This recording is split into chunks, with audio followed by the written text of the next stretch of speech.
excited to be here with you, Andres. You and I have done so many discussions about different things, and I'm excited about getting going and talking about some really interesting subjects today. So I guess what we'll do is I'm going to start and introduce myself and what my specialty is, because you and I are going to be talking today about modern mental health and the juxtaposition between what is considered modern mental health care in the Western model and what mental health is in a more indigenous and soul based spirituality. Because I think that there's a lot that Western thought misses when it comes to just the work that we do in categorizing people and treating specific things, mainly with pharmaceuticals and talk therapy and so forth. So, without further ado, my name is Jeremy Van Wert, and I'm at jeremyvanwert.com. I'm a licensed marriage and family therapist in the state of California, and I work with people in private practice. I do coaching, I do mental health care. I have a long career that spans from community based mental health care, you working with CPS, to also working with large hospital systems with people who have a lot of profound issues. There's a lot of different spaces that I've occupied in the treatment of mental health care. I do couples, I do individuals. And one of the things that has been so profound for me is seeing people who have, for instance, treatment resistant depression, treatment resistant anxiety, trauma that they just can't seem to get themselves through. All of these things that the Western medical model seems to be able to only go so far in. And what I wanted to do today was to talk about what it is that we do in certain situations for people who are struggling with mental health issues, and compare and contrast that with the philosophical framework of Andres Villa and Pachamama Sacred Paths. So, Andres, can you introduce yourself and what it is that you do, and what is Pachamama Sacred Paths, and your website, and how awesome you are? Thank you so much, Jeremy. Thank you, brother. My name is Andres Yael Villa. I am 42 years old. I am a father of three right now. I live in Mexico. For the past 20 years plus, I lived in California, Texas and California. And I think it was in like about 13 years old to the date I had my awakening when my son Andres was born. And ever since he was born, I knew I needed a change in my life. And it was a very heartfelt inner prayer that gave way to a series of things that happened to me with fasting and medicine and, a lot of different things at work and, going on and off corporate and things like this, and so slowly, gradually, there was a calling to devote my life to this level of service, to this type of service. And with after many years of preparation and studies, initiations, both in the Hindu path, the Buddhist path, and Andean cosmology, I founded what you know right now as Pachamama. Before it was California Sacred Medicines, and then California Pachamama Sacred Medicines, and then changed to Iatixi, and now it's Pachamama Sacred Paths, as we know it.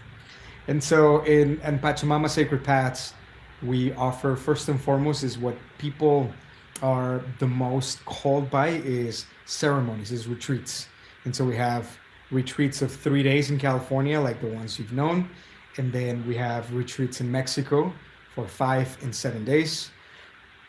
Just tomorrow we are starting a retreat of 5 days here in Mexico in the pyramids of Tepoztlan. And then we also do longer retreats, longer pilgrimages of 11 and 21 days. And then we do trainings, initiations into higher levels of the spiritual path of the Andes. That is 15 days of training, 21 days of training, both here in Mexico and in Peru. And so we have courses, initiations, we have classes, we have a lot of different services to help people move from A to B, from B to C, from C to D, when it comes to the spiritual path, which, it gets very complex. And all of those complexities is what we call shamanism, is the knowing the mechanics of how this reality of spirit that spirit has created for us really works. A shaman is someone that knows, he or she that knows well. Knows what though? Is know himself or herself, right? And so by knowing ourselves inside of this structure that has been laid in front of us for our own evolution out of love, this was created. This is what the study of shamanism is. There's many different routes of shamanism, right? There's Andean shamanism, there's Korean shamanism, Siberian, Native American, African, you name it. There's a lot. And the one that we work with is from the Andes Mountains. It's from Andean cosmology, which dates back 5,000 years old, plus. And the story of creation, the origins of creation are well told, are well understood in the cosmology itself. That we come from different races of star brothers and sisters that have created this genetic as we know it, this carbono 14, carbon 14 double helix strand that we all have, and the blueprints of evolution also, right? So it's a pretty rich, very in-depth and pragmatic, more than anything, because you can study Buddhist cosmology or Hindu cosmology or any other cosmology, you can study them, right? But this one, the study it happens through experience. It's not, you don't have books, you have rituals to go through, and if you do the rituals, then you'll know what it means to be part of the cosmology, be part of this path. And so it's a very pragmatic type of experience in cosmology.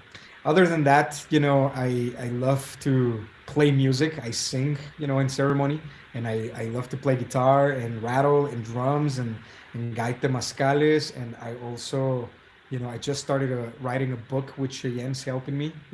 Cheyenne, our friend. And there's a lot of things that I enjoy as hobbies, but my main passion, what is the most important thing for me, is my family. My daughter, my 2 sons, and my partner Via. That's my main engine, for what I do things. That's a little bit of me. I think it's enough. Well, I'll tell you what, as you're talking, I'm thinking about the state of mental health care in the Western world. And I can talk about it having been, a part of it myself. I was diagnosed with ADHD when I was in the 1st grade. And Sure. the way that it was dealt with was through strong discipline from parents and from teachers, Yeah. with pills, Dexedrine and Ritalin, and the kinds of things that they would give a naughty little boy in the 1980s. Sure. And then there was this concept that ADHD wears off as you get older. And I think there was just a real misunderstanding, number one, of what ADHD is. Because if I were to take it out of the explanation of ADHD and use my clinical mind and explain what it is a cognitive disorder that is deeply emotional, that Yes. pays attention to things at a very different speed, and has a difficult time with the finishing of things, and has a very strong dopamine addiction. Okay, so that's my clinical framework on it. The soulful framework on it is a lifetime of very sensitive feelings, very sensitive body, of having deep wounds from rejections that the pills were never able to help. And will never be.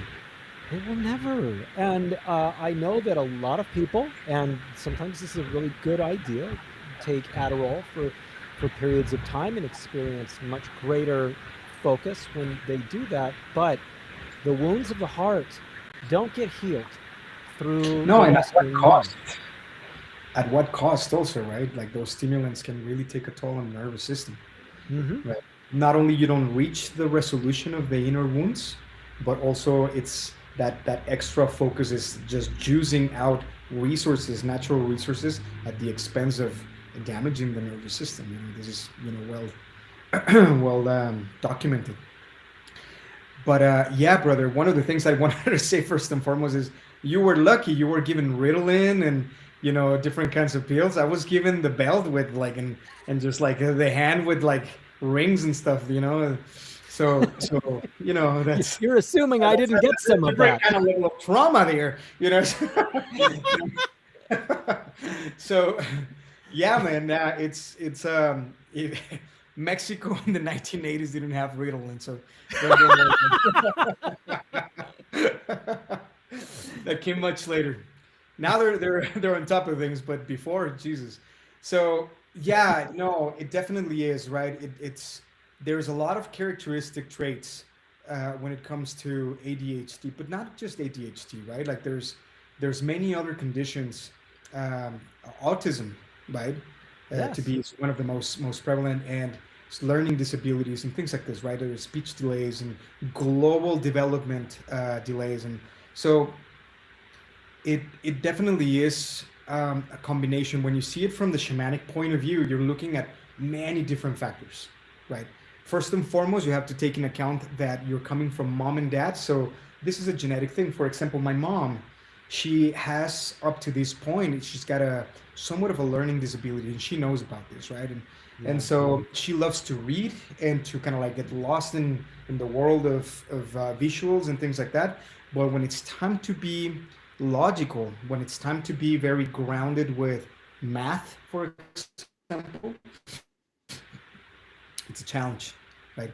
Learning other languages also, and math could be considered a language in itself, but learning different languages is also pretty challenging, right? Like the grammar sometimes don't compute, and so the difficulties that somebody finds, those are hereditary, right? The ones that she found, I experienced those myself in different ways, and not necessarily as acutely as she was experiencing, uh, because my dad was the polar opposite from her. He's like all mind and putting his brain down to fixing whatever ABC type of mechanical problem or engineering problem or law degree type of problem. He's very rational, very, very smart too with the cognitive function. So I got a mix of both, but I definitely do remember going through history, for example, and I was just like, wait, how? It was very subjective, like a lot of different subjects became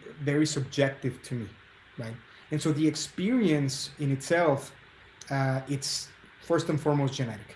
But then one of the things that you mentioned just now is not being able to follow through or finish things through, seeing things through, right? And that, in my experience and from the shamanic perspective, at least from the shamanic perspective of the Andes, right? I am not too well versed on what Korean shamanism says about this, but what I can tell you about Andean shamanism says is that when you have trouble finishing things or starting things, this is a lack of the father energy within you. The father energy, we first and foremost absorb it from our biological dad. It doesn't mean that mom does not have a father energy within her as well, a masculine energy, because she also comes from a father and a mother, right? And she inherited some masculinity. And so when we have conflict with our biological father, one of the most common patterns is not knowing when to begin and not knowing when to end. So beginnings and endings are part of the masculine, knowing when enough is enough, right? Where the boundaries ends, right? Where the race ends. It's like you keep on running and running for the rest of your life, not knowing that you cross the finish line, they get to go, right? In terms of an emotional stability, in terms of financials, in terms of many different things, right? And then you have millions of people wanting more and more and more without a necessary, trying to satisfy something else, and not knowing that that part could be satisfied the moment that we want. then pushes us into the subjectiveness of the feminine. The feminine takes over. And so the way that one of my teachers used to share about this is, you have on one side, you have the masculine, which is a straight line going from A to B or A to Z, right? And then on the other side, you have the feminine, which is all of the map in which you're choosing two different points to cross from one side to the other. And it's a straight line, but there's millions of different lines, vertical, diagonal, horizontal lines from different points in the map, right? And the map in itself is the feminine, is all space. And so when we don't have a good sense of direction, then you don't know where the end zone is. You don't know. And so it's really hard to put an end to any process. But this could be an emotional process too. For example, if you experience something very difficult at work or in your relationships, and say, for example, your wife leaves you, right? Knock on wood. If you experience something very difficult, and then after grieving process, after going into anger and after going into forgiving yourself, forgiving the whole thing, many people get stuck with that and not knowing when to end, to continue with the next chapter of your life.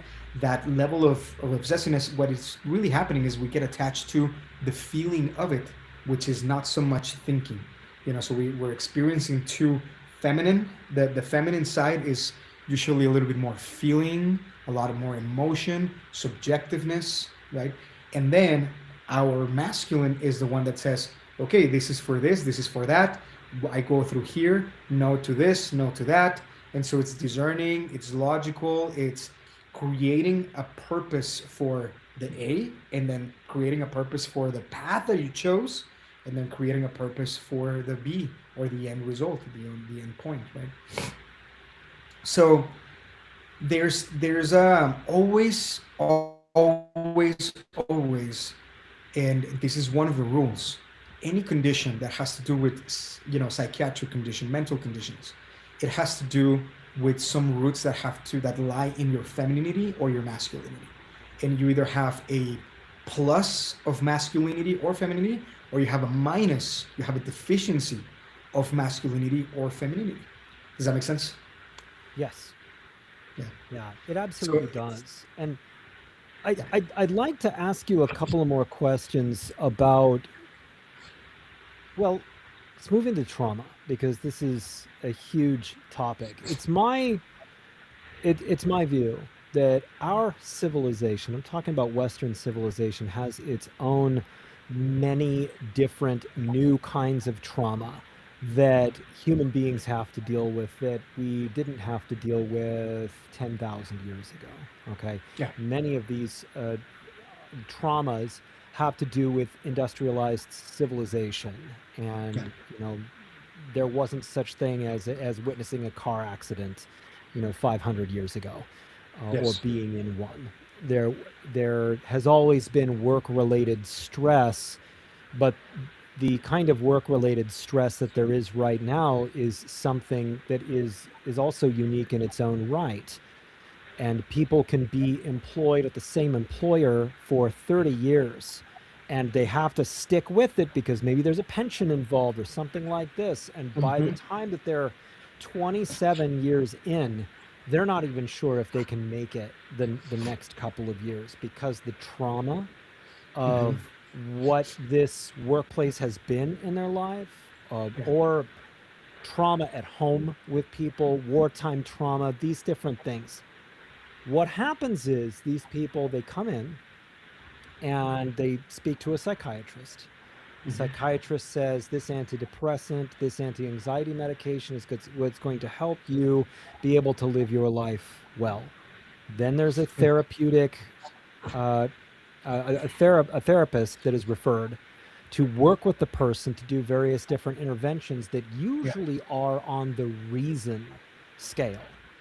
For the most healing, and the true heart healing scale is something that is very different. There's a lot of very good interventions with Western medicine, like EMDR and TMS and so forth.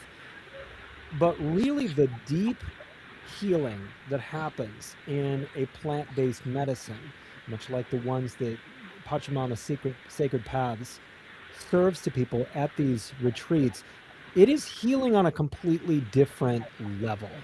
And when somebody has treatment resistant depression, treatment resistant anxiety, these different things, even spectrum related disorders and so forth, oftentimes these medicines can do such an amount of heart healing and helping people get a sense of harmony with themselves. It is on a scale that Western medicine, in my opinion, really struggles to compete with. And so, can you talk a little bit about people that you know of that have come in and are dealing with many of these clinical diagnoses, DSM-5, anxiety, depression, trauma, what have you, grief disorders, and all of this, and the kinds of healing that you have seen based upon doing this kind of work, the plant-based medicine work, versus the work that they've already done using the Western psychiatric model?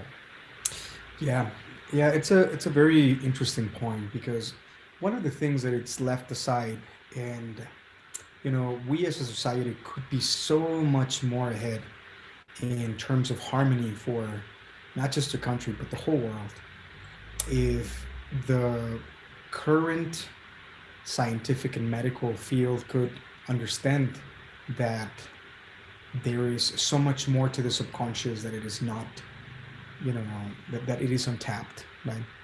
And so, kind of like neuro-linguistic programming, like NLP, and there's a lot of different teachers and fathers of NLP and hypnotherapy, and all of these fields that deal with the subconscious mind. They have expressed in their own terms that it's either 95 to 98% of what you are is subconscious. And so this means that every bit of information that you consciously know, it's at that 5% of what you truly are, and the rest of it is untapped, right? Now, this is looking at it from, I'm making a bridge here from the scientific and the medical field that you touched upon, and these are facts, right? These are studies where there's so many amounts of bytes,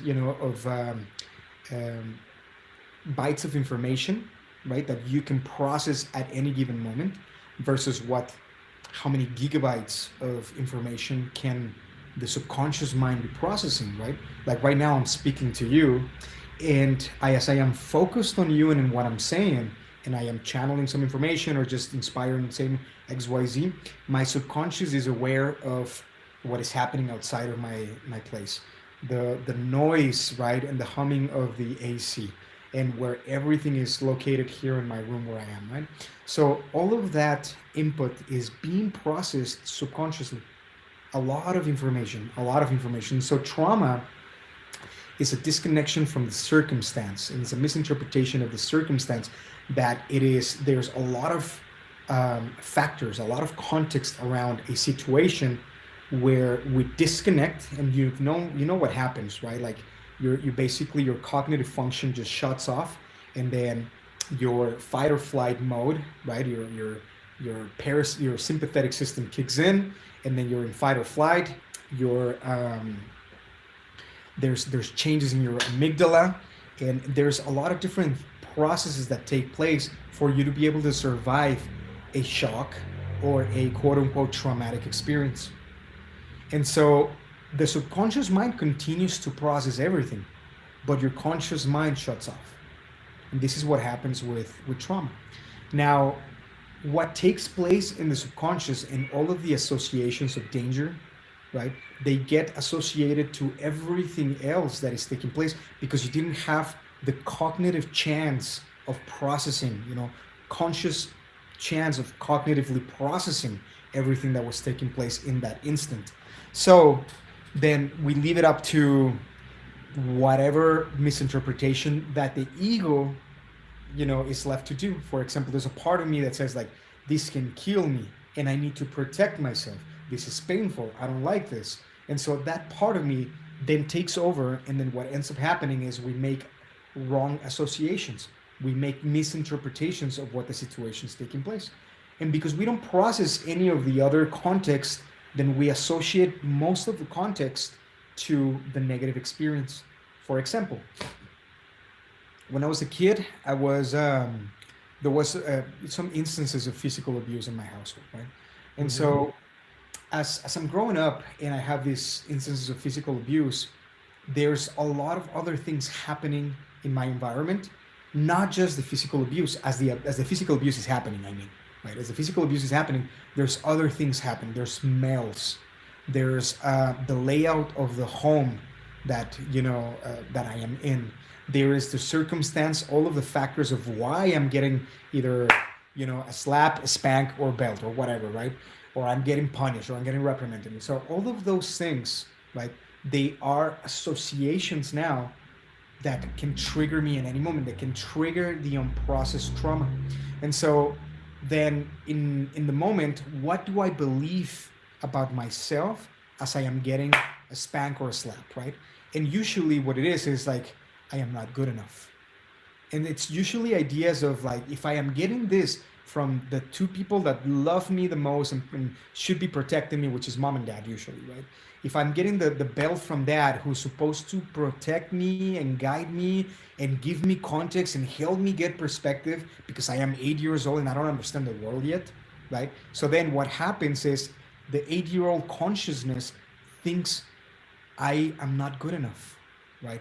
I am a bad person. I am this or that. And it starts to put labels in belief, which is subconscious. It goes deep, deep, deep inside. It's not something conscious that I want to believe, that I want to think about. It's something that I feel about myself, and it solidifies as part of my identity, part of my values, everything that I am. And so it's a sad thing that we all experience at some level or another, but there's a very, very profound way out, whether it is by tapping deeply into those subconscious solidified meanings, or you can do it through hypnotherapy, you can do it through neurolinguistics, you can do it through, there's many techniques. You can do it through altered states of consciousness with breath work. You can do it through fasting. You also enter an altered state through fasting.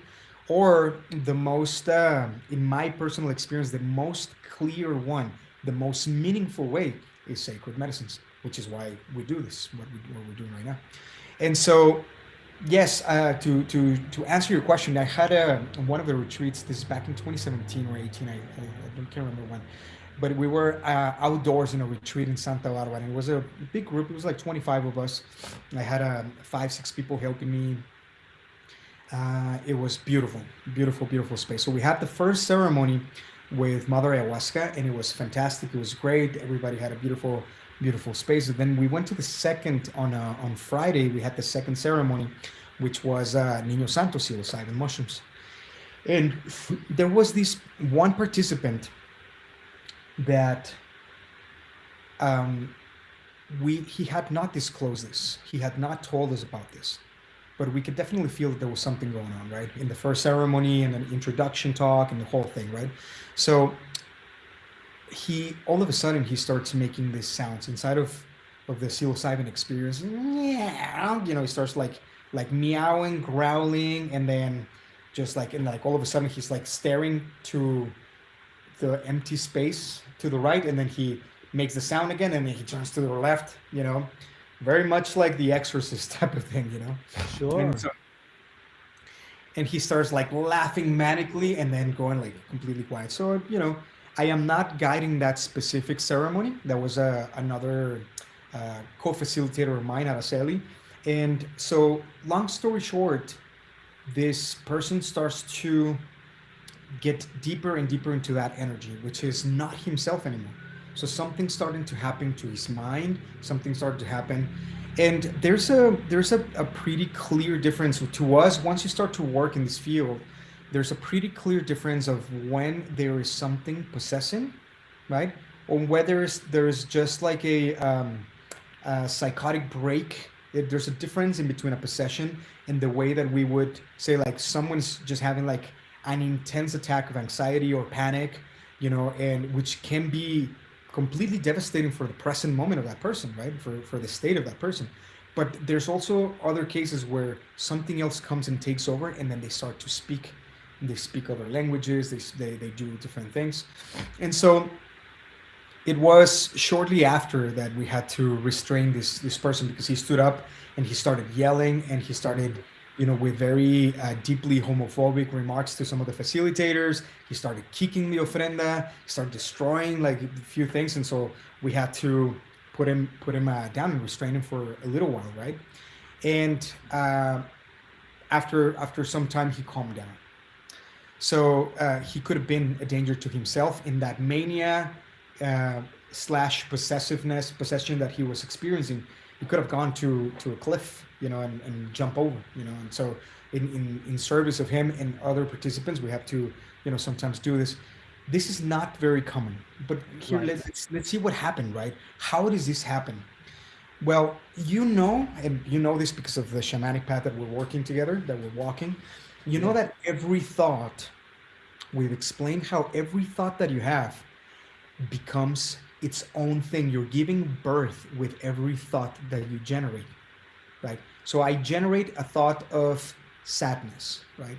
And then I continue to feed that same frequency and sadness. Oh, and then I look at something else, it's like, yeah, sadness again. And then I look at something else, sadness, and then everything starts to be clouded by this initial thought of sadness, right? I clutch the thought, I don't let it go, and I see everything wherever I'm looking at, I see through the filter of sadness. This Eckhart Tolle, for those of you who don't know who he is a pretty well-known spiritual teacher, right? And he's pretty clear, right? He's very, very deeply connected. And one of the ways that he explains this thought is what you're creating is actually entities, which is why he advocates like clear the mind. Don't be making entities for yourself or others, right? So the right use of mind is a little bit different, but we understand that if you have a thought that is negative and you continue to put some stock in that negative thought, then that negative thought, being minuscule like this, it starts to grow, and it's invisible, but it has its own electromagnetic field, and it's somewhere in your personal pokemon, in your electromagnetic field. And so these little things can start to gather experiences, because now with its magnetism, it influences the way you think and it influences the way you feel. And sometimes we carry tons of these things. And traumatic events, misinterpretations of a traumatic event, it's a negative thing. Like, for example, I am not good enough after being hit, or I am not worthy enough, or I don't deserve enough, or I am a piece of shit because my dad told me so, or whatever, So all of those things are ideas that the moment that you believe them, you say like, clock, it's mine now, right? And then this is how I feel now. And somebody invites me to a party and it's like, well, I'll see, and then I become shy, right? Or because why? Because I don't fit there. Why not? Because I'm not good enough, right? And I keep on feeding that. Well, it turns out that this person that was at the retreat, he had sexual abuse from his biological mother and his biological father. And when you take a moment to reflect about what that would do to you, right? It's unbearable. We are not prepared for something like that. This is not only not meant to happen. It is.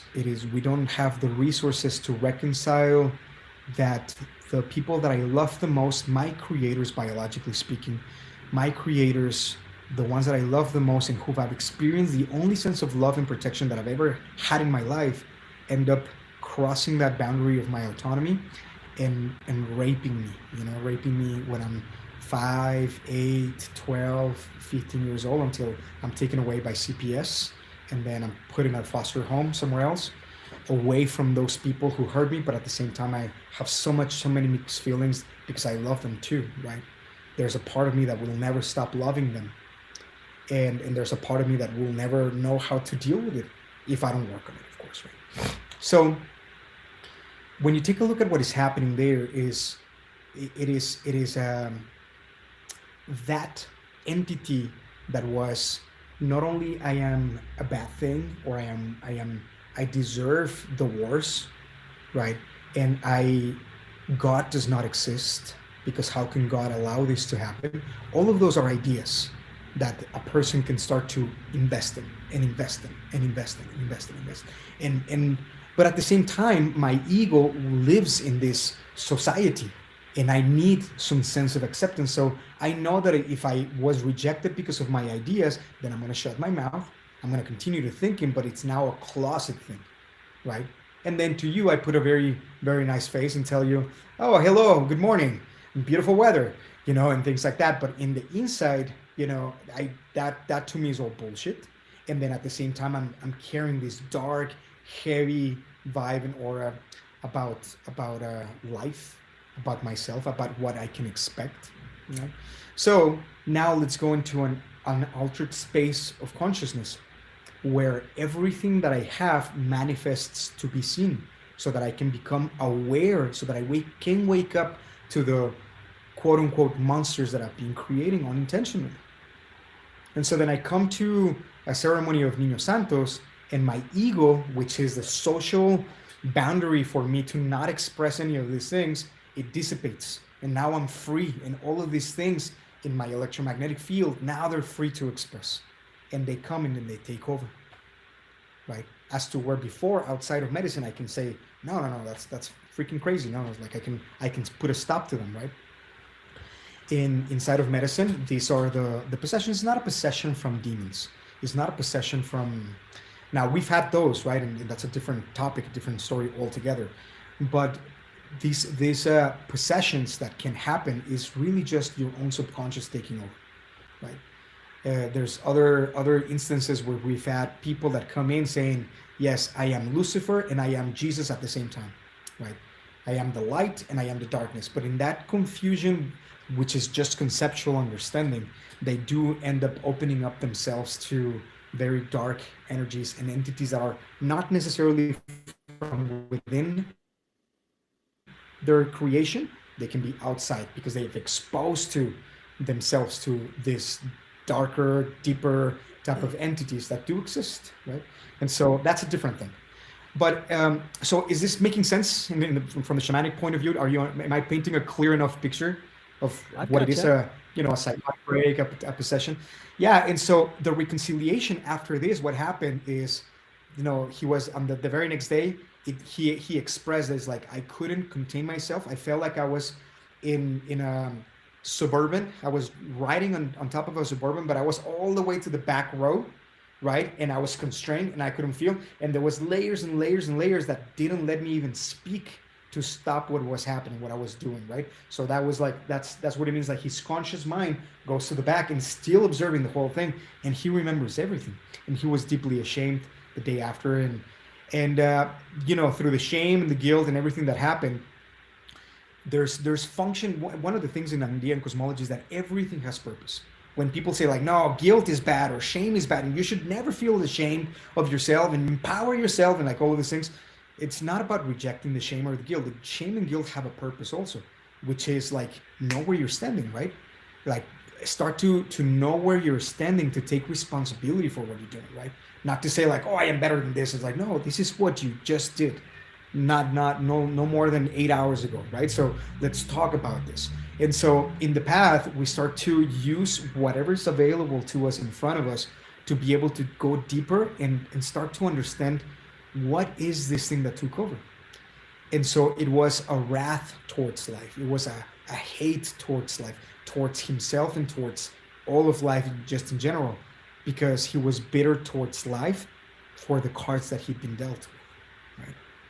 He was sour towards, mom and dad, which is all male and all female relationships, all figures of authority, the paradigms, and it was a consistent F this and F that, and F, like everything's an effing BS. And so then it's awakening to the fact that there's, a very deep trauma, which is an imprint on our psyche that we have not known how to even deal with it. It's so, toxic and so explosive at the same time, right? And so contagious that for the best thing that someone can do sometimes is just shut it down, like put it down into the closet, repress it, suppress it, because the moment that you let it out is going to hurt others, the moment that you let it out. And so this is what, psychology has told us, right? And what, in many cases, psychiatry, that's the reason they medicate you, because don't feel like this, take this, sertraline or whatever, and so you're taking medication so that you don't connect to those emotions. And that's really just a patch. It's really not addressing the core root of what it is. And that sometimes can be an abrasive, really harsh awakening, but it's not the rule for everyone, right? This happens maybe one in like 800 to 1,000 people. I haven't seen many of these cases myself. I have seen enough to know how to help and how to be of service in those moments, but it's not as common as you would think, right? It's more common to have a different kind of upbringing. That's extreme, right? That's like the extreme of the dark aspects of the collective consciousness, and everything in between here in those instances, the basis is just the same: is what kind of energies have I identified myself with? What kind of values? What kind of ideals? What kind of limiting beliefs about myself and life in regards to absolutely everything: sexuality, finances, relationships, love, right? Work, life, etc. So anyways, that's a little bit of how in shamanism we view the condition, the mental conditions. Does that make sense? No, it absolutely makes sense. And in the world of psychotherapy and Western medicine, we identify abnormalities of brain function and behavior and work to reduce symptoms and behaviors that are seen as antisocial or negative with people. And that includes, anxiety and trauma and everything like that. And Mm-hmm. what I do in therapy, in speaking with people, is I just simply hear them. Mm-hmm. And Mm-hmm. it's amazing how few people in life actually sit there to listen to you, because Yeah. in a conversation the other person is thinking of the next thing that they're going to say, and they're not always just really spending that extra time to truly hear somebody. And you add that on top of medicines that have a dulling effect on feelings. And so you have the person who is expressing thoughts and feelings to another person being very deeply heard, and then having a limited capacity for being able to feel emotions because they're on an antidepressant. Now, everybody keep taking the medication that you've been prescribed by your doctor. You're not giving you Yeah. medical advice here, all of this kind of thing. But the difference in the work that you do and the work that a therapist does, I hear people, I help them deal with maladaptive coping strategies, I help people communicate better in their marriages, I help people recognize things about the way that they're behaving and how it's affecting other people and themselves. What the medicine is that Pachamama Sacred Paths serves is, like you were talking about, it removes a lot of the defensiveness of various coping strategies. It removes the external layer of masking that so many people who are dealing with anxiety, depression, putting on a brave face and everything like that, deal with, and gets to a deeper level in actually being able to get deep revelation on the deep seated feelings that go back decades and sometimes lifetimes, to Lifetimes. understand where these things begin.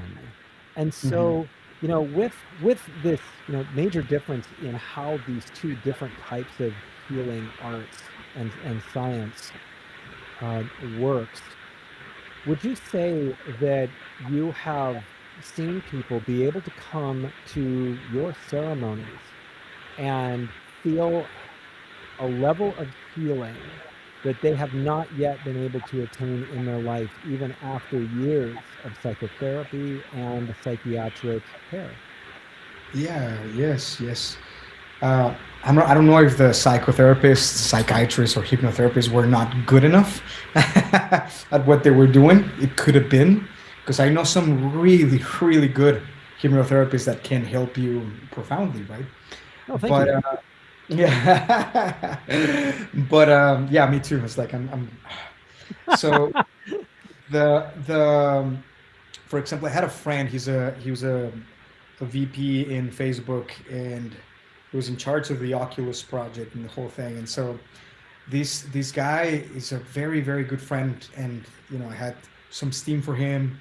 And he came in, and in the middle of the San Pedro ceremony, he's like, I need to take off. It's just too much. I'm not. I feel like I'm gonna go. And so it's like chill, like relax. And so we talked, and I gave him a little bit of a story. He was able to just get offside himself, and then kind of like listen, like you were saying, like listen really intently to some of the perspectives that I was giving him that were very personal to me in that moment.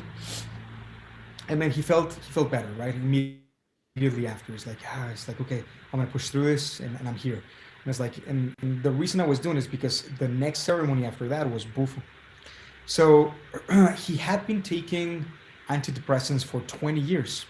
He's in 50s, mid 50s right now. He's probably mid 50s right now. And he, for 20, no. I take it back, for 30 years. So since his 20s, he's been taking, antidepressants. And he mentioned that there was not one day in the past 10 years where he didn't feel depressed and some sense of giving up. You know, sometimes it was light, sometimes it was like the whole picture of how to give up, right? And so I'm like, okay, and so he had been off antidepressants for like about 2 weeks after he fully tapered off. He was working with us for about a month and a half for the tapering off with his doctor, of course. And then after he stopped, it was 2 weeks, and it was 2 weeks that he was completely off it, right? After that, after the ceremony of San Pedro, where we had the conversation, he goes into Bufo, and he has this clarity and understanding of everything that he had been going through for the past 30 years. And it was such a profound realization that up to this point, which is now almost 10 years later, he hasn't had the need to go back to antidepressants. He has not felt depressed again. So there's a lot of energies, especially with Bufo, because Bufo can create such a flow of energy. I think you had your first one recently too, right? and you can experience that expansiveness, but what is taking place in your body, in your psyche, in everything that you are, is flushing anything that it is of a lower vibration. So sometimes you've gone around the block 50 times trying to understand it, and your problem from every single angle. You've taken ladders to see the problem from the top. You've digging holes to see the problem from the bottom. Like every aspect of your problem, you know it inside and out, right? And it doesn't make sense consciously, but there's something internally that you don't know how to let it go. And sometimes the medicines can help you to just like, woof. And sometimes you do get this type of blessings. Not always, not everybody's the same. Not everybody's ready for that level of awakening, of freedom. But for sure, it always, 100%, without exception, gives you a new perspective, right? A new perspective that you can really choose to step on, to base yourself on that perspective that is going to be better than the previous one. And so a lot of the times it's just like, I've been depressed and this is who I am, and for 30 years I haven't not known anything else other than this. And then here comes another aspect of you, right, which is the enlightened version, even if it's only for like 10-15 minutes, right, 25 at the most. Then you experience another aspect of you, another version of you that it makes no sense. It's a no-brainer. It's like, which way do I want to feel? right? And so the other one stops being a thing, the little one. And energetically sometimes it has to do with something genetic that we're not being able to let go of an aspect of mom or dad. And so if they've already transcended, if they're already in spirit form, and we have these experiences, a lot of those bonds that we hold on to, they're taken away. Right? And these are blessings of the medicine. But again, really the way that we teach that medicine works, which is the most general way in which medicine works, is medicine's not going to do the work for you, right? Medicine is here to show you a glimpse of what has been in all clarity, understanding purpose, function, use, the reasons of how you attracted that, all of it, to be able to have enough understanding to choose different, to be able to integrate into a different level of consciousness. And so, yes, I've seen a lot, brother. I've seen people that actually have come from, overseas and looking for assistance, and they basically when they reach out to us is like, I have a sexual demon that I need you to take out. I need, like, basically, I know that I have a demon inside of me and I need an exorcism. And I'm like, all right, well, it's going to be this much. And they're like, yes, no problem. All right. And so they do come, and they already know what they're going to experience. They already know how they got it. And so with the assistance of medicine, we open up the space for all of these densities to flow, right? To be shown, but they're already being shown. They already know about them. So it's now just transition and help these energies evolve into the next stage of consciousness for them, for these entities, right? For these, sometimes, quote unquote demons. They're really not demons. Like this lady with a sexual demon, it was not necessarily a demon, but it was an entity that she had, fomented, that she had, fostered for some time, right?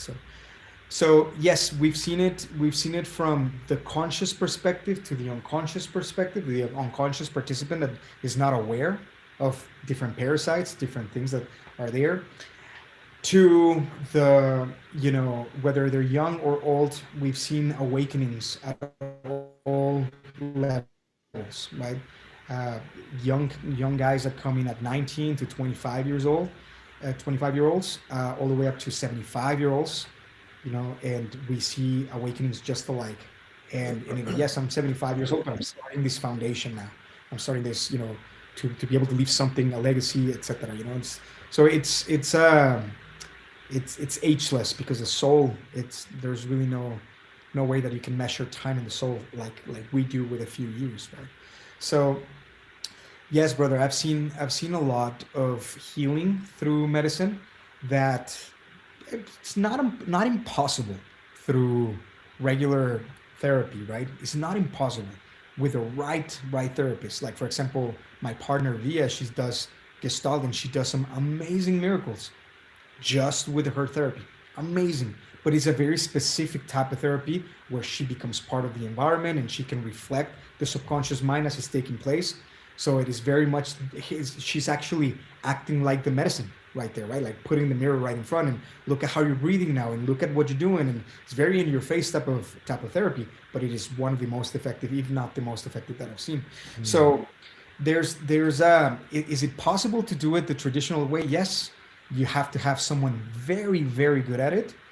And likelihood is that it's going to take you decades. She, as a therapist, and I'm allowed to say this because she's given me permission, she's found so much more about who she is and the better ways that she could evolve and grow into with medicine, even though she's been an amazing therapist for 20, 30 years, right?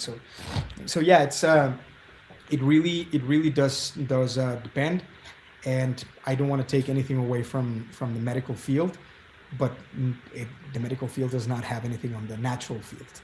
It's when you're talking about natural consciousness and the consciousness of nature, right? This is closer to divinity than personal consciousness, right? Which, with all of the ego traits and personalities and likes and dislikes, it doesn't compare to the consciousness of Mother Nature, of Mother Earth.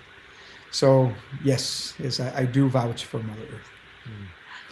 Yeah, it's interesting how the changing of perspective, changing of consciousness, is something that has such a profound effect. And I've just been thinking about a particular patient that I Hmm. whose case I was involved with many years ago when I worked for a hospital. Okay. And this was a patient who would repetitively go into the emergency room and claim to be suicidal, and would have to go into locked facility for a couple of weeks, then would step down into a intensive program, and then would go home for maybe a few days, have a couple of good meals, and then show up back in the emergency room and would keep doing this. And this, it was my job to figure out how to stop this, because this kind of thing is not only not good for the patient, but it's Yeah. also very expensive for the insurance company that has to Yes. pay for all of this, right? And so I had meetings and meetings and meetings, doctors, psychiatrists, ombudsman, Yeah. this person's family, all Yeah. of these different things. And I could not figure out what is it that this person needs that they are not getting. And this person was on a specific kind of insurance where they never got a bill. They And never what? never got a bill, never received a bill for services, because this is a person who did not need to pay for their services. Oh wow. Okay. Hmm. And so one day, Meaning the guy was really well set financially. uh, no, the other way around. This was a public assistance person. Okay. So, but who never got a bill? The guy never got a bill. Patient never received a bill from the Got it. hospital. Got it. Got Okay. it. Got it. Through a clerical error, this person Ah. received a bill. And Oh, it was just one of those notifications of how much the whole thing had through the gone. year had been spent on this person's care, and the Yeah. number was 1.5 million. Oof. And this person called me and said, "Is this real?" I said, "Yes." And then they said, "There's no way that it costs that much Yeah. for me." And I said, "No, it absolutely does Yeah. cost that Yeah. much." That was the last time that person came to the emergency room, Perspective, because right? this person said this money could have gone to a sick child. This money could have gone to somebody else who needed more care than me. And it was that change of consciousness, that Hmm. realization that none of my meetings, none of my interventions, none of my care, none of my phone calls created. It was that realization Hmm. of the tangible Yeah. thing, of the resources that it was costing. And person ended up Interesting. being able to engage again in productive mental health care services to help themselves, and not need this constant cycle of hospital, hospital, hospital. And I bring a case like this up is because this person was Sure. somebody who Hmm. wasn't truly seeing the impact of themselves and their sorrow and their suffering and all of these different things. And and it wasn't real to them until they saw the impact of it, and then that helped change consciousness enough for this person to be able to go, is this what I really want to have as my impact on the world? Yeah. Okay. Now, Hmm. Hmm. sometimes this change of consciousness can be something that comes from, getting a bill in the mail that you weren't expecting to see and are surprised at. Hmm. But also, and every single medicine that you serve has a different personality. It has a different kind of feel to it. From ayahuasca to San Pedro, to Bufo, to Santos, to all of the different ones that are served. They're all different, but what they all have the potential of doing is removing the various different distortions that we have in how we view ourselves, our behavior, our hurt, and our trauma.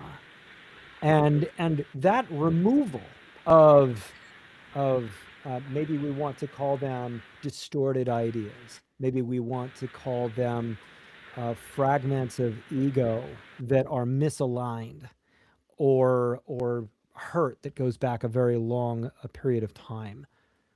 The way that the Western model deals with that is through psychotropic medicine and through symptom reduction. And the way that you and what you do deals with it is through ceremony, through care, Mhm. through integration, which is consider it like spiritual counseling. Okay, it's pre and Mhm. post experience processing of an Mhm. event that Yeah. occurs Yes. during the work, and you've been able to provide this for a lot of people, and I'm sure see a great deal of success through helping people truly see through distortions and recognize what's real. Is that what it's like? Yes, and so from the shamanic point of view about what you're saying, right? We were talking about how we have feminine and masculine within us, right? And this is primarily the two ways that we relate to ourselves in thinking or feeling, and qualities of those two, right? So when we take medicines like Mother Ayahuasca, like Mama Coca, like cacao, right? Like Bovinsana, there's medicines that are predominantly feminine, right? And so they help you get very clear, very deeply connected to what is it that you are, what is it that you hold, what energies, what consciousness, what everything, right? And these little things that we were talking about earlier, this in the Hindu tradition, they're called samskaras. They're electromagnetic imprints that live inside of your electromagnetic field, but they're electromagnetic in nature. Right?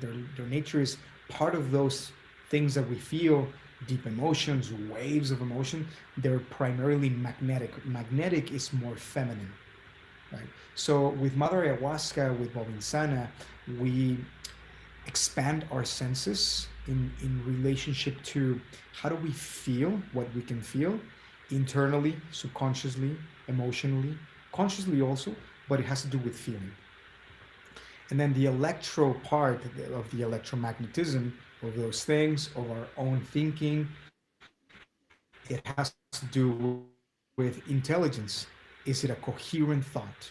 It is a congruent thought or thing that I'm speaking with who I am, right? And that has to do with integrity, and that is more within the masculine, right? So one part of us is connected to the field, connected to the fields, right, of energy, whether it is from the field of your city or the field of your state or your country, of your world, collective, different paradigms, etc. There's many different fields, right? And then the other part is, am I coherent with what I am connecting?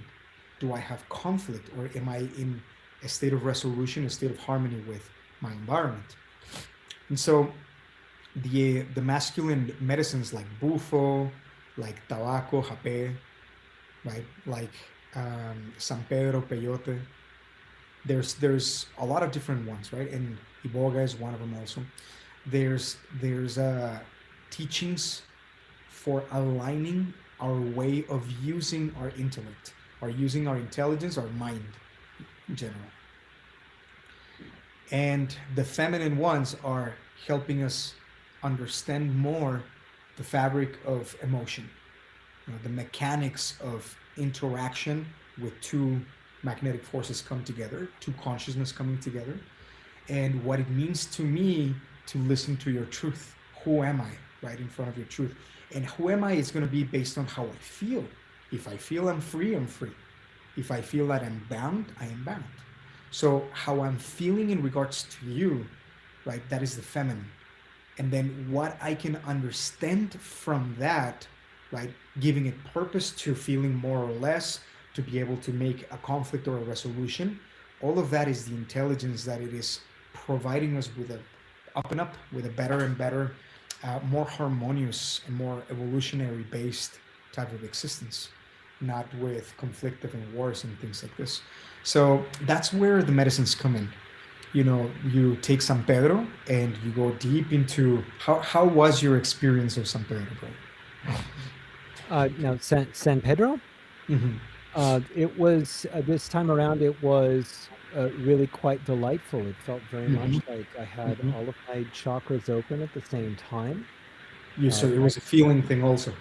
Oh, it very much was. I had a lovely conversation with a tree, uh, uh, and just a real sense of connection with the Yes. landscape. Right. A few lovely conversations with, and boy, when you go to these retreats, you meet people, and within 24 hours, it feels like you've known them all your life. The wonderful conversation with so many of the people who were there, just deep and very genuine, open conversations, the Real. kind of conversations that you don't have with even people that you're well acquainted with. And then there Yes. you are with these different people having this Yes. lovely, just really seeing each other. Yes. And so the San Pedro, it lasts for quite a long time, which is good because it's quite a thing to choke down. Yeah. Uh, and it felt very spiritually open. Felt like I could shoot lasers out of my chest and that could go into the ethers. It was a really wonderful, elation oriented experience. And so when you take a look at your experience, and there was a predominant feeling of harmony of all around, right? Yes. So after you're connecting, that's the first part, you're connecting with everything. There's nothing that you're interpreting that can cause any threat to you, and then you don't put any resistance. And the connection is genuine, is deep, is profound, right? You have this quality about yourself all the time, every single day. But the medicine goes and it comes back to this self-conscious introvertedness that sometimes is like, let me think about that. It's like, no, and so the masculine is the feeling so grounded in yourself and feeling protected as a sovereign being that you are, that it doesn't matter what you connect, everything's okay, right? And so that's Yes. the experience of San Pedro. Peyote is very similar, very, very, very similar. Jape, it is a little bit more introspective because jape and tobacco in itself is a purgative.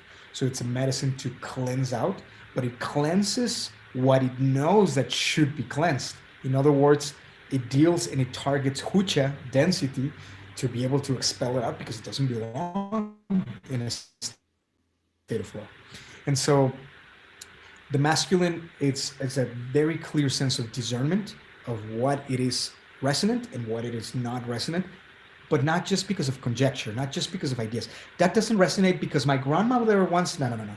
It's like, feel it first, you feel the interaction, and then you see if it's elating you or elevating you, expanding you, or if it's contracting you, and if it's affecting you, if it's trying to dominate you, like a parasite, for example, right? And then you say, no, that doesn't resonate. It's gonna take my life away. No, thank you. And so that's the discernment that the masculine brings. And so different plant medicines have different kinds of masculine, because the masculine is very extensive in how much it can handle, right? And how much it touches upon. And the feminine also, right? The feminine is intuition, is healing, feeling, emotion, love, right? Compassion, empathy.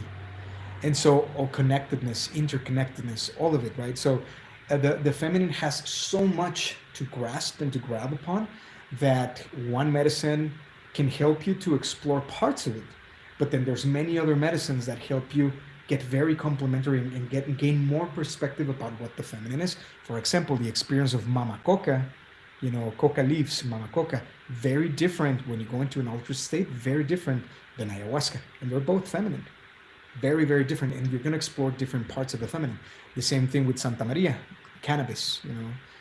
Santa Maria, it is also a feminine dark teacher like ayahuasca, but it works in a disassociative type of way. Whereas ayahuasca, it is an associative type of way, right? Cannabis can be a psychotic sometimes because of how much it disassociates, right? And so when you're not prepared to navigate the mind at those stages, it could be a little bit conflictive, right?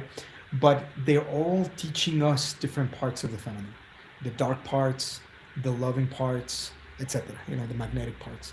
And so, yes, each of the spirits of each of these medicines have a specific spirit, right? Each of the medicines have a specific spirit that you can have a personal connection with. The way that we relate to Mama Coca is very different than the way that we relate to Mother Ayahuasca.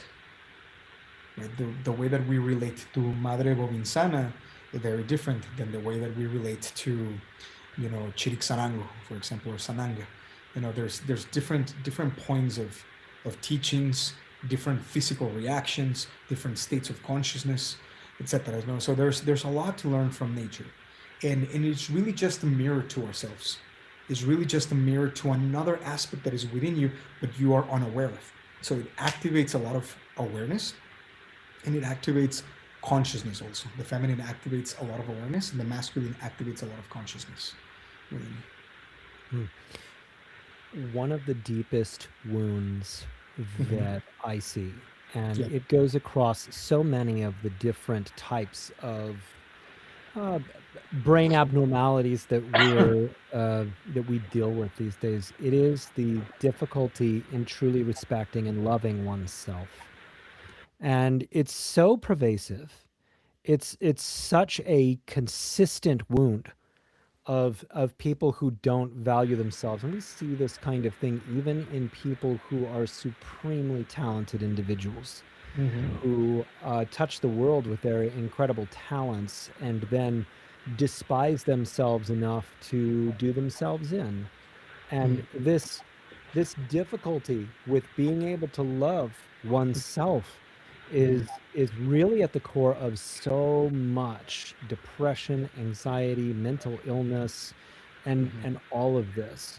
And through talk therapy, through interventions of this nature, you can begin building the road towards understanding where your consciousness came to believe wrong things about yourself, and where your consciousness came to make conclusions about your value that is faulty.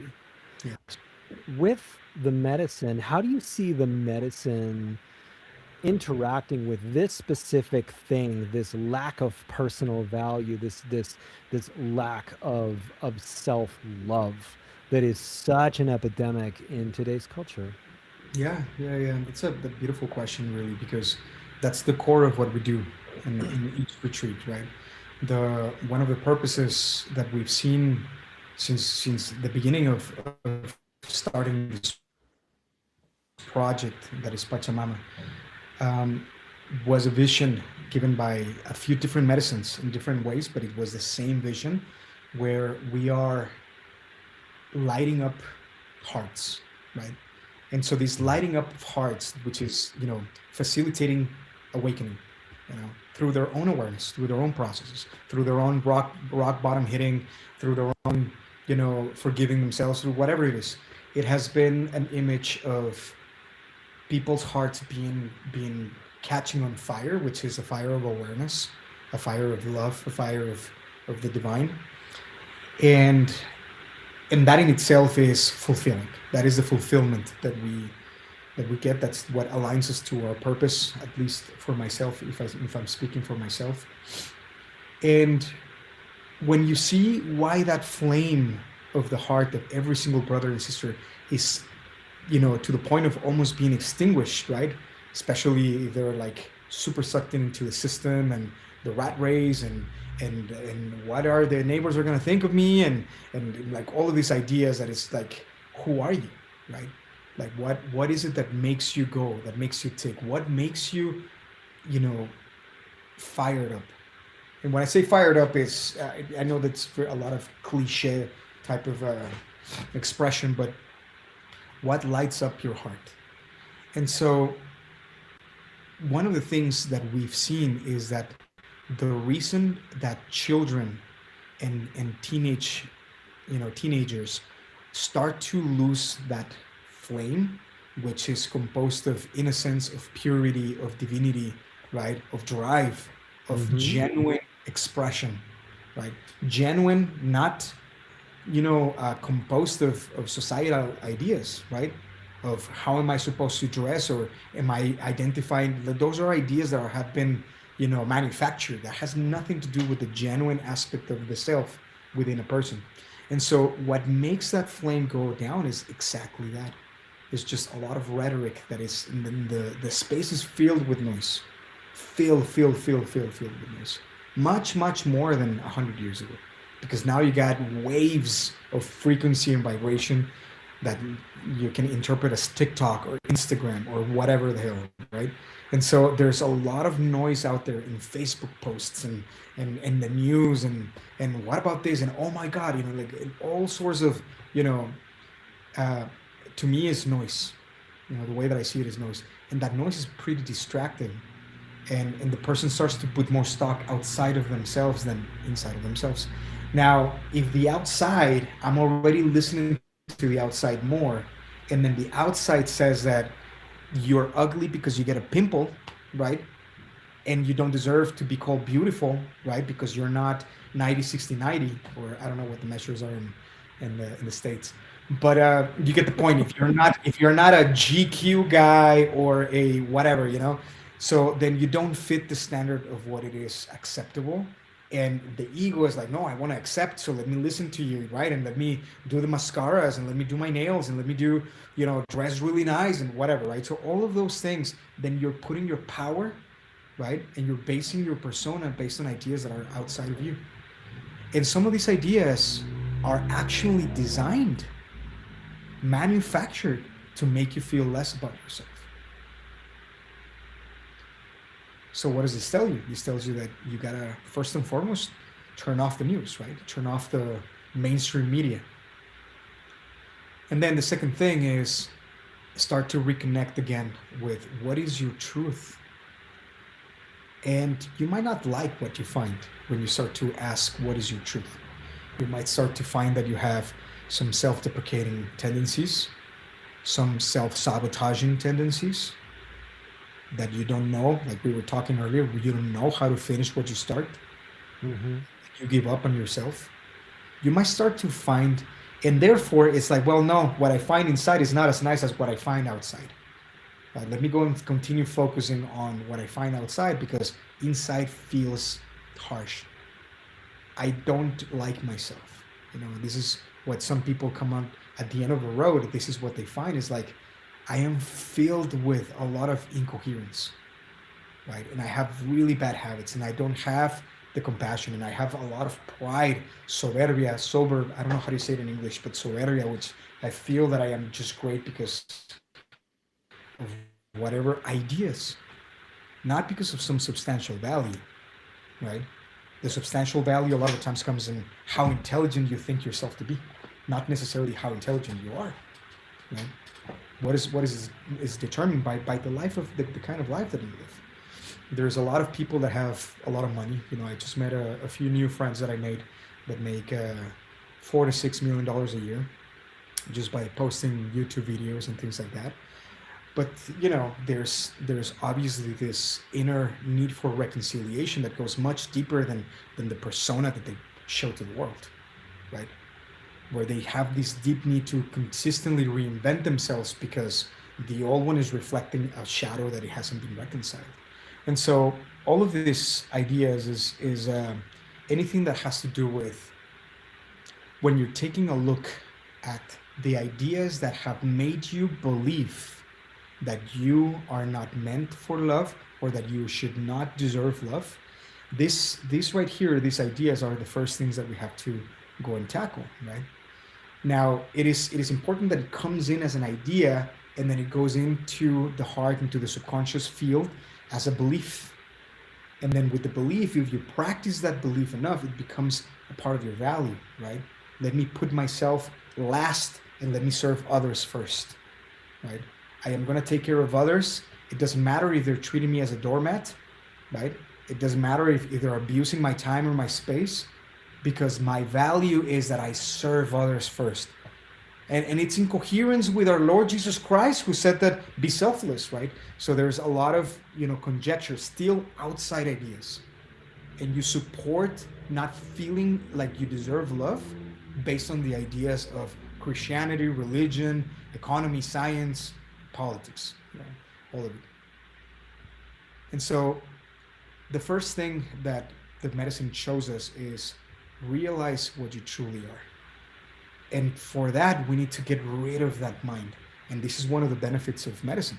When you come into medicine and you see all of that BS and you're like, I'm done, like, and you start to throw up and you say, I'm sorry, you finally breach through that and you find that forgiveness for having doubted yourself, for not giving love to yourself, then you start to see what your essence is, and your essence is pure love, pure light.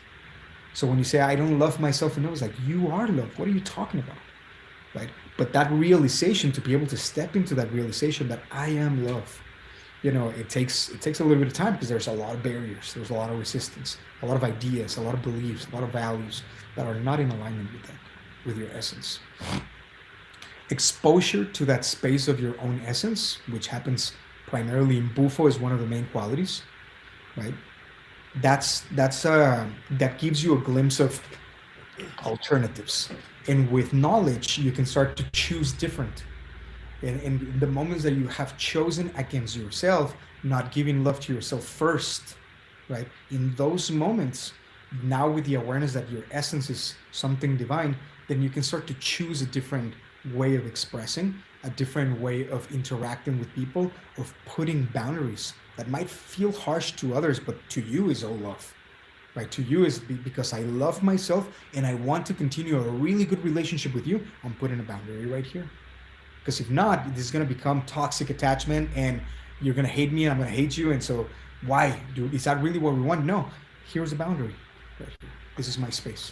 Right? For example, now there's in many other ways in which love to ourselves can show up, right? And in the little details in the morning, just like taking a moment to yourself to breathe in everything that you are. And there's 101 different kind of techniques, right? So what to do? The first thing is wanting to change. If you don't want to change, none of this is going to matter. None of what we're saying right now, none of the perspectives, none of the context of how it gets formed, none of the solutions are going to matter. The first thing is, do you really want to love yourself? If that's there, then that 50% of the job is done. Then the rest is just figure it out, which is not that hard. A ceremony you've done like 90% of it, and now the rest is just sustaining it, being committed to that. Right? Yeah, brother. Yeah, it's a beautiful path. It's not easy when we're very trapped inside of these ideas, inside of the systems. It can be relatively difficult to step outside, but at the same time, if you look deep enough, and sometimes you don't have to look that deep, but if you pay enough attention, that calling to love yourself is always there, but you just gotta pay attention to it. It's like, what does your heart tells you? It's like take care of yourself, love yourself, pay attention, like really respect your space, your time, your energy, and put it to good use. Yeah.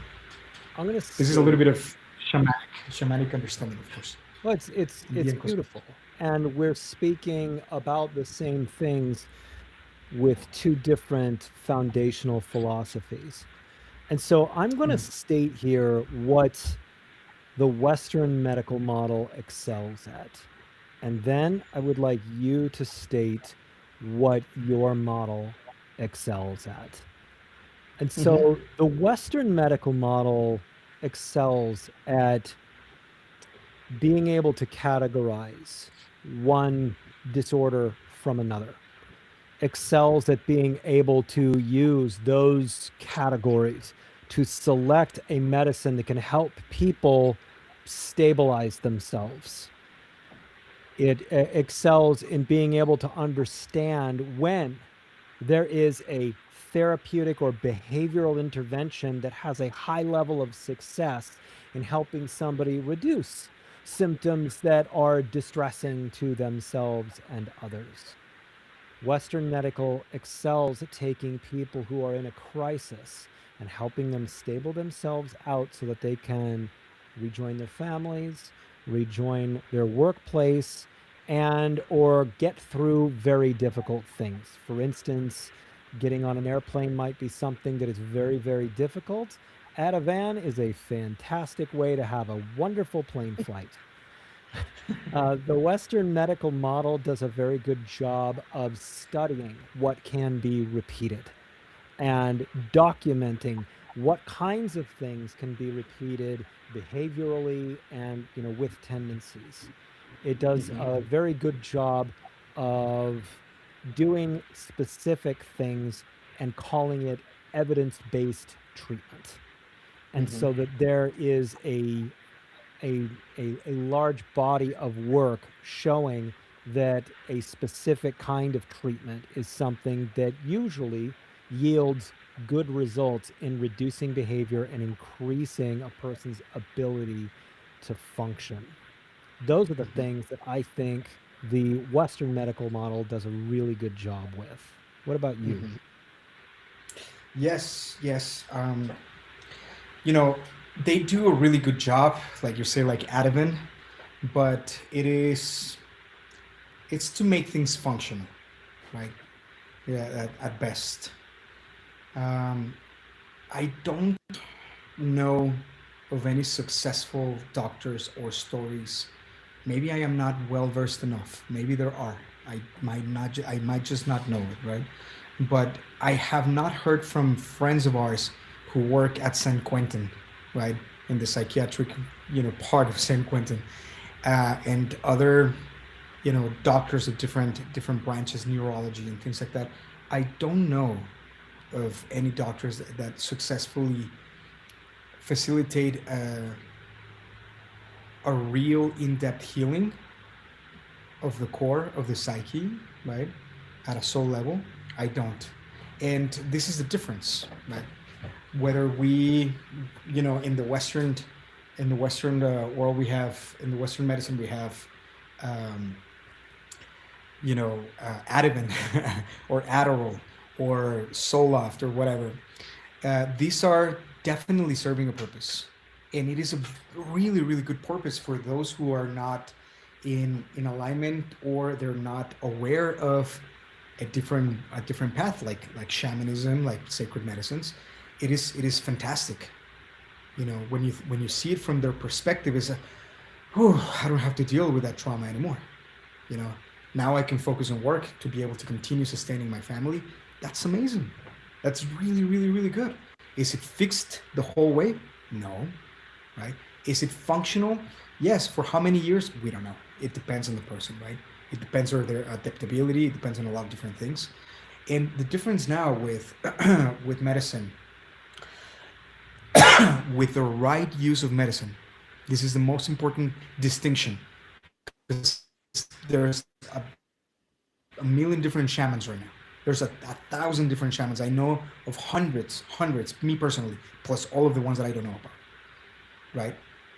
With the right use of medicine, which has to do with responsibility, which has to do with devotion, with surrender to the medicine, not just with the pride of being a shaman, or like really just devoting to the craft, to the path, right?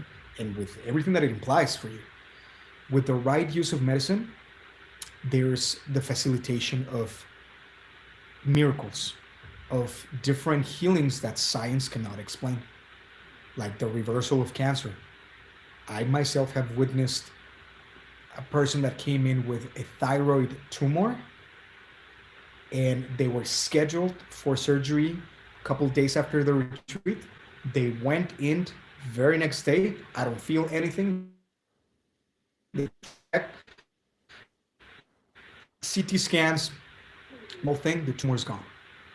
I've seen these things in lupus, in MS, in different cases. Things that it is not necessarily standard for medicine. Medicine doesn't have an answer of this, right? There's many alternative things that we can do. Sacred medicine deals with the understanding that everything that it is manifested, absolutely everything, a cold that is manifested has its origin in consciousness. If there's something wrong with the functionality of the body, diabetes, high blood pressure, doesn't matter, whatever, the root of that condition, it is based off something blocked in your energy field, something blocked in the flow of your consciousness. Something has gone wrong in the natural way that your body's meant to do it. Whether it has been awful diet, right? That is the most common one. but also, the activation of different patterns that are ancestral, that have to do with generations upon my DNA that are expressing, right? Or past lives. And none of that is considered by science, unfortunately. I think that they will start soon. I really do think that they will start soon. I don't know when, but I have faith in humanity. I have faith in the systems, to be completely honest and fair. I think that they've done a great job so far with the resources that they have. They don't have a way to measure spirit. They don't have a way to measure the divine, right? It is unmeasurable, and because it's not replicatable, because everybody has a different degree of expression of that, right? It is not something that they could put in a book and it's like, these are the rules. Everybody's different. Everybody has 256 different combinations, there's billions and billions and billions. It's really hard for science, right? With AI, maybe they'll get closer to that. But all in all, is the evolution is taking a gradual step to catch up with what we know in shamanism, what we know in Andean cosmology, which is, if you're in alignment with the self, if you're in alignment with that aspect of divinity within you, then everything else starts to flourish. Everything else is blossoming and giving fruits, and everything else is as it should be.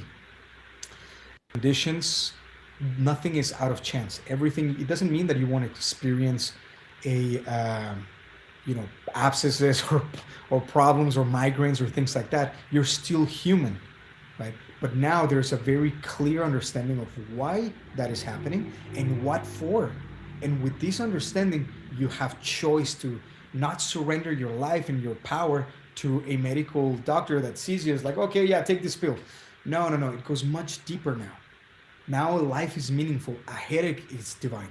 A headache is a message from your inner self telling you you did something that you shouldn't have done, right? You didn't value yourself in the way that you should have. Or that, in some specific cases, your chakras begin to speak, right? They start to tell you, pick up the phone and call your sister or whatever, it could be many different things. There's a deeper knowing that starts to awaken within your consciousness when you walk a more natural path. And not that, science is not natural. It is just disconnected from the groundedness of consciousness of the earth and ancestry. And it is disconnected, all of the premises of science, none of them experience or base any of their scientific findings based on the soul, based on ascension process, based on reincarnation. None of that is considered, even though Buddhists say that they do. Real Christ consciousness say that the soul being cosmology, of course, understands it as well. And so why is it that science won't open up itself to do that, right? It takes time. It takes time to see beyond what you can measure, what you can touch, what you can see.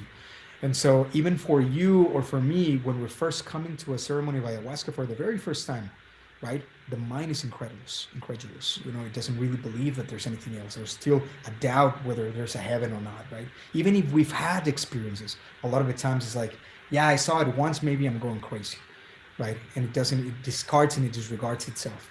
So the path will show everybody that is committed to the path will show enough evidence so that they can relax and just take it easy as, everything else starts to adapt back to one level of understanding, which is going to take a little bit of time. But you don't have to suffer it. You don't have to suffer the dissonance of millions of people thinking that they're going to die if they don't wear a mask, for example, right? Or millions of people saying that you are the devil or an ignorant asshole if you don't vaccinate yourself, because then you're exposing everybody else, and it gets like that, right? Like ideas possess the behaviors of people, right? And it's fear-based, and it's like all of that, and it's like, who are you really? Like what is truly vibrating within you? And most people don't know themselves, right?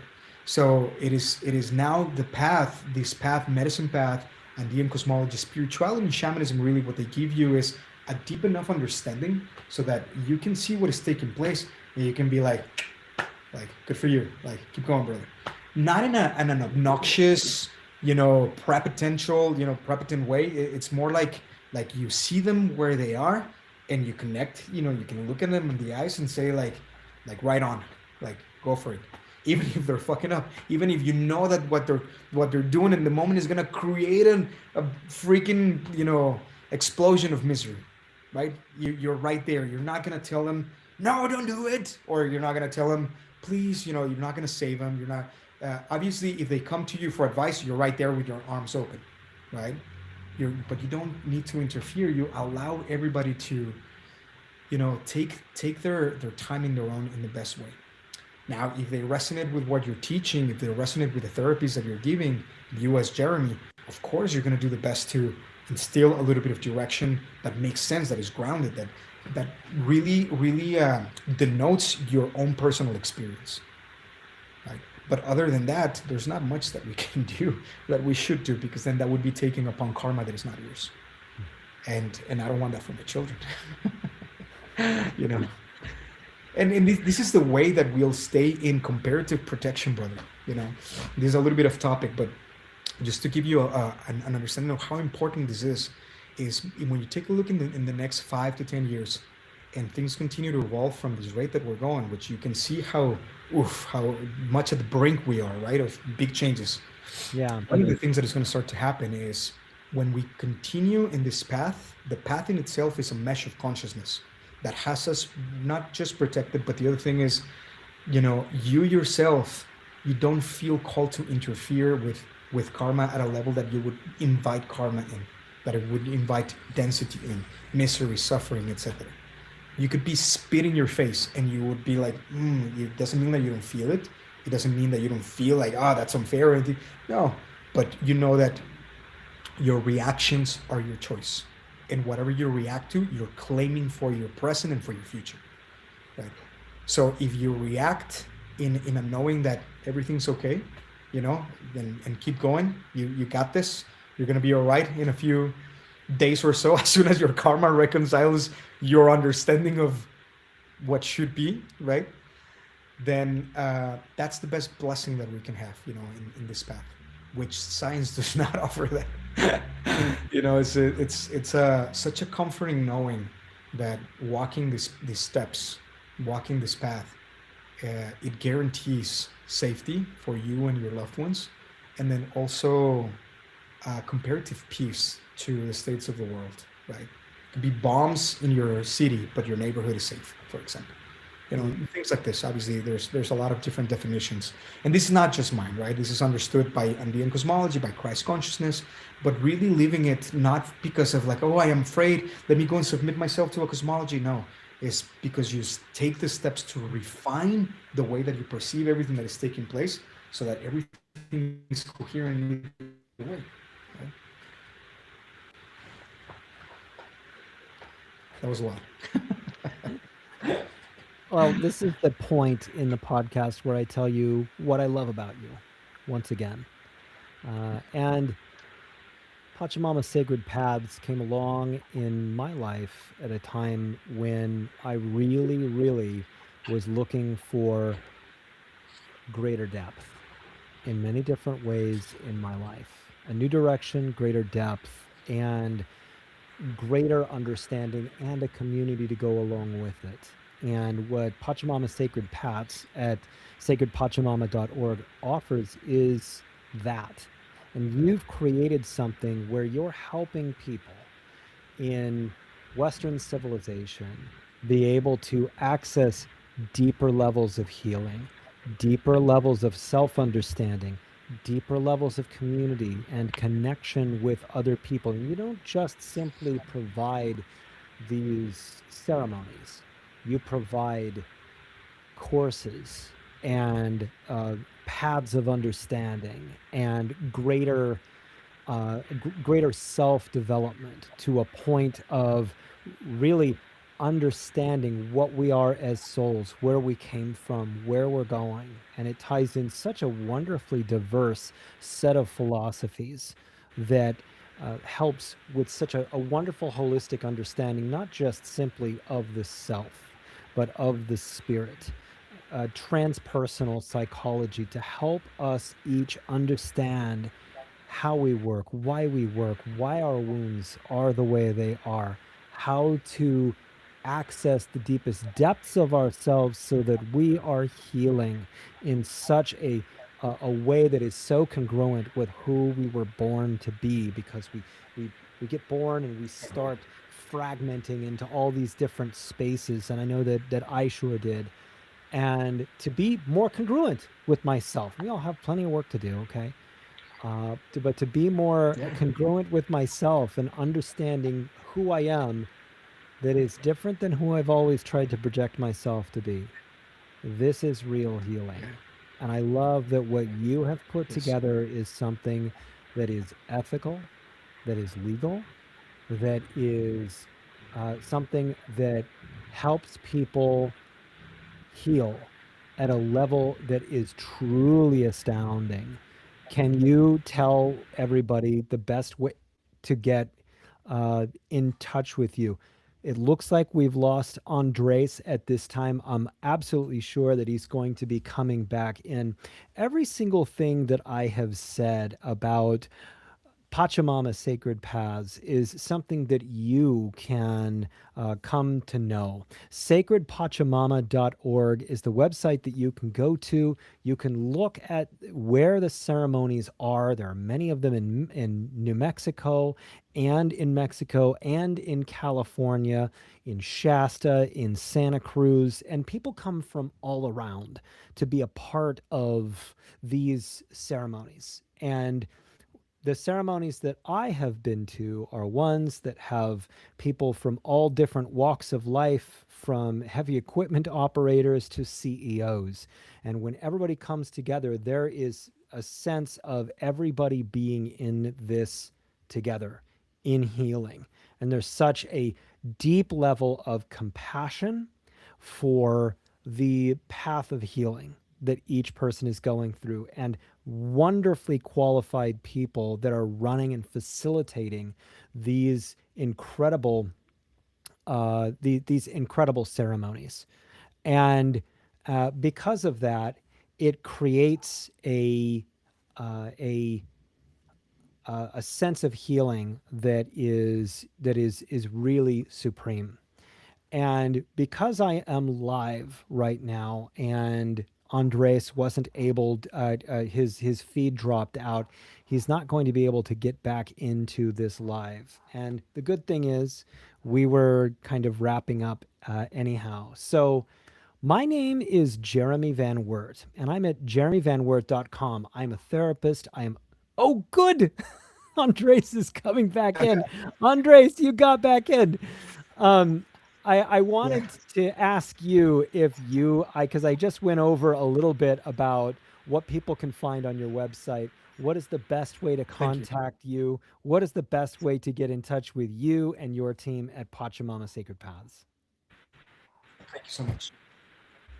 Definitely. Thank you so much. Retreats in California and other parts of the states, you can call 669-304-0146 or reach us directly at retreats at sacredpachamama.org. For retreats in Mexico, you can dial, if you're in Mexico, it's 2221 71 2941, or 669 from the States, you can dial 669-258-7054. And for initiations, you can write us at initiations@sacredpachamama.org. For anything a little bit more personal, you can reach me directly at. Oh, okay. So we're having connection problems with Andres. And so what I would like to do is to let everybody know, go to sacredpachamama.org to understand more about how to get in touch with Andres and his wonderful team. And I hope that everybody out there has a wonderful healing journey, and that this has been something that brings some clarity and some hope and maybe some new resources directly to you. So, best wishes to all of you, and go be something great.